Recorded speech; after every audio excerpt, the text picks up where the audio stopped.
Welcome back. In this video, we're going to explore properties of matter. So, what's the matter with you? Okay, I know. It's a pretty lame joke, but whatever. We'll move on. So, what is matter? Well, matter has two things to it. One, it has to have a mass, and it has to take up space. So, there has to be something there, and it has to have a space that it takes up. There are three states that we know about commonly. There are solids, liquids, and gases. But we also have things called plasma, and then there's also something called an Einstein-Bose condensate. But the three that we need to know about are solids, liquids, and gases. If you can see down here on solids, everything's moving nice and slow, and they're held together nice and tightly, and this is why solids generally don't move. If you see liquids, they're still pretty close together, but they're not really tied together with these like little bonds, right? So although they like to stick together, they can kind of change, move into any shape. And then you take a gas, or if you heat it up a little bit more, then it expands to meet all its space. So this is just a basic overview of what matter is. And then plasma, again, they're super hot and they want to fly around. As the hotter you get, you go from a solid to a liquid to a gas into a plasma. Now sometimes we can change between states. Now we can go from a solid to, let's say, a liquid, and when we say that's melting, where if a liquid becomes a solid, like putting water in a freezer, we'd be freezing it into an ice cube. Liquids can turn into gases, or what we call vapor. So either a liquid, think of a lake on a hot day, water evaporates off of the lake, or think of your sweat, it evaporates. But then we can also turn a gas into a liquid. Think of when you breathe onto a cold window. It goes from the gas in your mouth to liquid on the window. Well, we can also go straight from a solid to a gas vapor. In either way, this is called sublimation. So think of a solid to a gas when you throw a steak in a frying pan. You throw the steak in, it doesn't become liquid, but you start getting smoke coming off. Well, that's actually pieces of the meat that have burned and turned into a gas. You can also have sublimation where you could, let's say, do the same thing. You could breathe on a window, but let's say the window is super, super, super cold. It doesn't even become raindrops. It goes straight into becoming ice. And those would both be examples of sublimation. Now this should be review from our previous lesson. It's on classification of matter. Right? You remember we have matter. We can divide it into pure substances or mixtures. And yeah. So properties of matter. This is what we're here for today. Properties.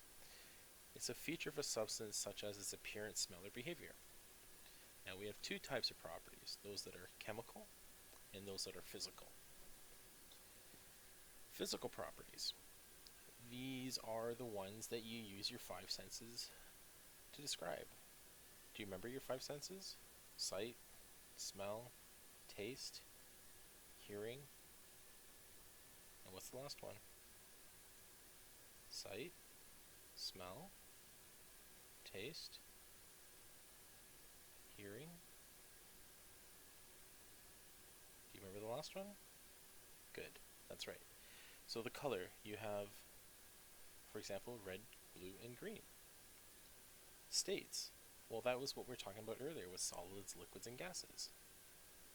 When we had ductility, it means if you can stretch something into a wire. So if you think of something like copper or steel, we can turn those into wires. Things you would use in your wall for electricity, or maybe something that you would use as a cable. That means it's ductile. Now malleability means you can bend it. It also means that you can smash it into a sheet. So think of like a frying pan, or think of a baking sheet. That is something that is really malleable. Now we have boiling points and melting points. So at what point does the liquid boil? Right? Or the liquid boil, so it wants to go from a liquid to a gas. And at what point does something melt, where it goes from a solid to a liquid? We also have freezing points, which are at what point does that liquid then go back into becoming a solid? And those are all things that we can describe physically about the property. Conductivity. Can it move electricity? So if you think of those wires, like a copper wire, yeah, it can move electricity very, very well. If you think of a piece of rubber, it doesn't move electricity at all. So conductivity is something we can use to describe it. Now, solubility, does it dissolve in water? When I take something and I mix it in water, does it become a homogeneous or a heterogeneous mixture? Remember, homogeneous, we can't tell the difference, so it is soluble. Heterogeneous, we can tell the difference, therefore it's not soluble. Crystal form, when we look at it under a microscope, do we see different shapes? Density, well, I've left this one blank because maybe we'll do some math on it later. But density is how much mass can you fit into a volume. But again, we'll leave this for another day. Viscosity, is it watery and thick, or is it thick like honey? How well does it flow? And that is viscosity. And these are some of the physical properties you might run into. But the key is that we use our 5 senses to detect them. So let's just take a second here and describe water. We're going to use our senses to describe it. Well, looking at it with our eyes, we can see that the color, it's actually clear. There is no color.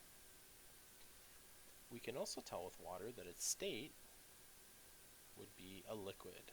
Now, of course, you can have solid water, that's called ice. And you can have gas water, which is called water vapor. Ductility, could we make water into a wire? No, it wouldn't work very well, would it? How about malleability? Can we bend it and turn it into like a frying pan or a baking sheet? No, you can't do that either. Boiling point. Well, water boils at 100 degrees Celsius. Ice, which is frozen water, melts at 0 degrees Celsius. And that's also the same point that it's going to want to freeze at. And that's how you would use physical properties. So when you look at your assignment for this week, one of the things you're going to have to do is describe 7 or 8 physical properties for a couple of different things in your house. And that's how you'd want to do it. Now, chemical properties. This is when we change it into something new. Okay? It is talking about its ability to interact with other things. So does it react with water? Does it do something when you heat it? Is it combustible? Is it flammable? So does it light on fire easy? And when it gets on fire, does it stay on fire? Is it toxic?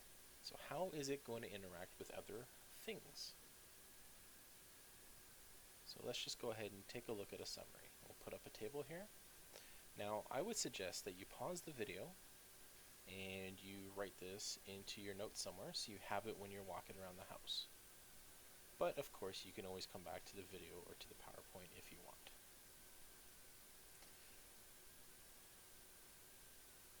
So let's take some practice here. We're going to classify the following as either a physical or chemical property. Water boiling at 100 degrees Celsius. Is that describing something we can use our 5 senses to observe with water? Or is that describing how water interacts with other things? Is that a physical property or a chemical property? Well, that is a physical property. Gasoline burning when exposed to flame. Is that talking about something we sense or can describe with our 5 senses? Or is that talking about how gasoline reacts with something else? Well, of course, this is talking about how it reacts. So therefore, it is a chemical property. Sugar dissolving in water. Is that going to be physical or chemical? Again, it's not reacting. It's just physical. Remember, solubility is one of our physical properties. Diamonds cutting glass. What's that going to be? Well, that's going to be size and shape, which is a physical property. Now, let's say you want to dye your hair green. Well, now we've gone ahead and changed something, haven't we? So that's going to get into the chemical. Well, that's going to be it for physical and chemical properties. I encourage you to now go on to the video talking about physical and chemical changes.